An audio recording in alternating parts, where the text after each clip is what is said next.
Good morning. We're going to go ahead and get started today on our resumes. Hopefully you have received your brainstorming sheet that we started the first week of class. And if not, we have mailed those home, so you should have one no matter what.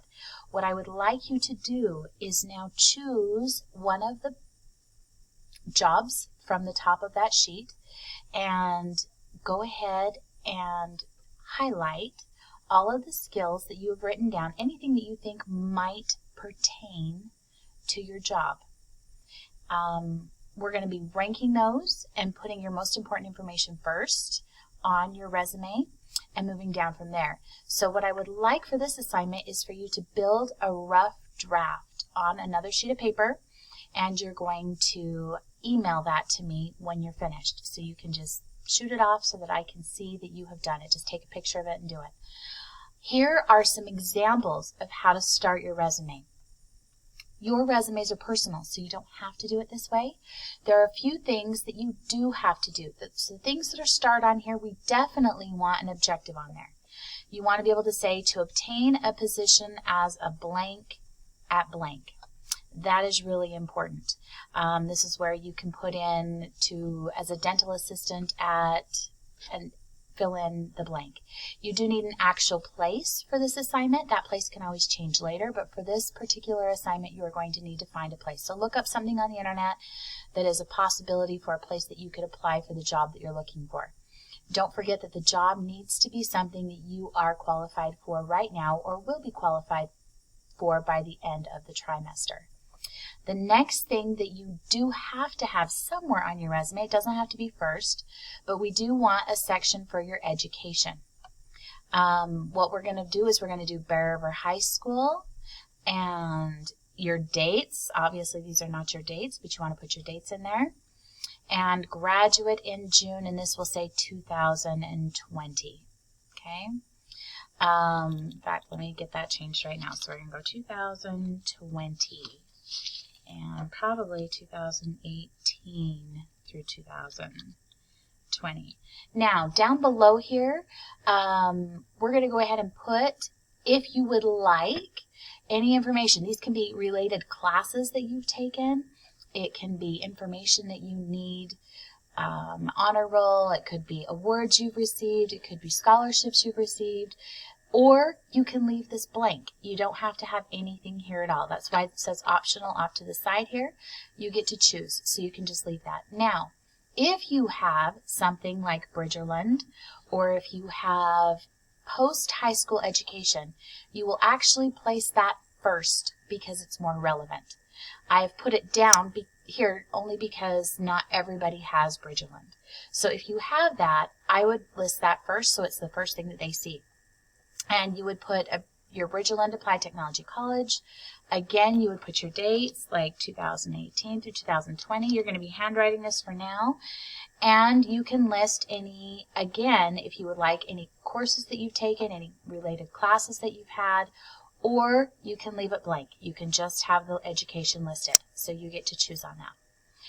From this point forward, you get to choose.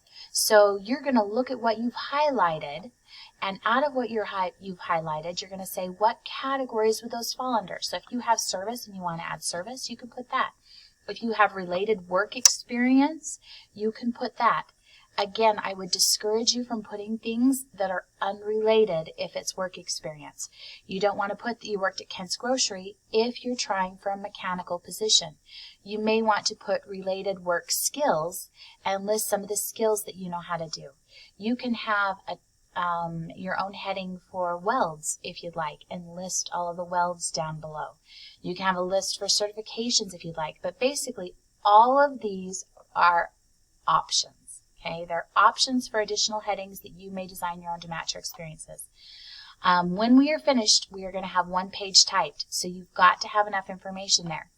These are not full sentences. They are going to start with action words. I have included with that stack of papers that I gave you, either in your folder or when you came in to pick up your folder, a list of words that you can use as action words so that it's like just a reference sheet that you can look at that has hundreds of different work-related action words that you can start each of these with. What we have is what I call a hidden I. We don't have an I anywhere on any of these, but you should be able to put an I in front of it and have it make sense. So you want to make sure that you're speaking about yourself and not in third person. So it would be like, I stock shelves. I train other employees. But we don't put the I on there, but it should be there. But you wouldn't want to put something like works well with others, because if you said I works well with others, it doesn't make sense. A lot of times people will do this and it's kind of a third person. That is not what we want. You've got to have this hidden I with you. Now, whether it is past tense or present tense depends on whether your job you're working at currently or it has been done in the past. So if it's current, you would say I assist. I stock shelves. I train other employees. But if it's past tense, then we will go ahead and leave that as I assisted customers, stocked shelves, and trained other employees. Okay, so that is how that works. As many headings as you need, you may only have 2 or 3 headings throughout the entire thing, and that would be fine. You don't have to have a million different headings in order to make it make sense. We just have to have a full page worth. You can add references at the bottom if you run out of anything else to say, but I prefer we not do that because you should have letters of recommendation. Now, I know because of the circumstances, if we are not coming back to school, I am not going to require you to turn in letters of recommendation. I would still love that you get those, and if you want to show them to me or show me a picture of them in an email, I will give you some bonus points on your resumes, but under the circumstances, I'm not going to make you go out and get those. So that will just be taken off of your assignment, but again, it is something that is important, and I hope you do eventually end up getting them. So you're going to go through and hand write out all of your headings and try and fit in all of your highlighted materials from your worksheet that you were doing before. Leave off anything else. All the stuff that you don't highlight, we are going to end up using for an achievement list, and I will explain how to do that achievement list at a later time. Right now, we just want to make sure that we get this rough draft done for your resume. No I's, no full sentences, and brief statements explaining what you did. This is a great way to start and build it if you're doing your work experience. So you put the name of the place where you're working and you put your dates that you worked there. And again, this is just the years. It's not necessarily like June 1st or whatever. You put your the name of your position if you had one and a few things that you did underneath. And hopefully these skills that you're highlighting here will pertain to the position that you're going for over here. Under work experience, you can also put things like any CNA or clinical work that you've done, or even if it was unpaid. So if you went and did some educational stuff, you can put those down and explain what those experiences were there. So you get to come up with your own headings. Head them out according to what you've highlighted. Look at what you've highlighted and figure out how you can put those in. And then prioritize. Put whatever is the most important information first, because if they don't read your whole resume, they're not going to see it.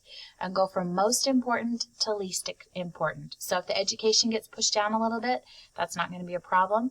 Just make sure that whatever they see first is what you consider your best stuff that you want to make sure that they see in order to consider you for that job. If you have any questions, don't hesitate to text me or email me through the school or send me a Calendly appointment, and I would be happy to help you.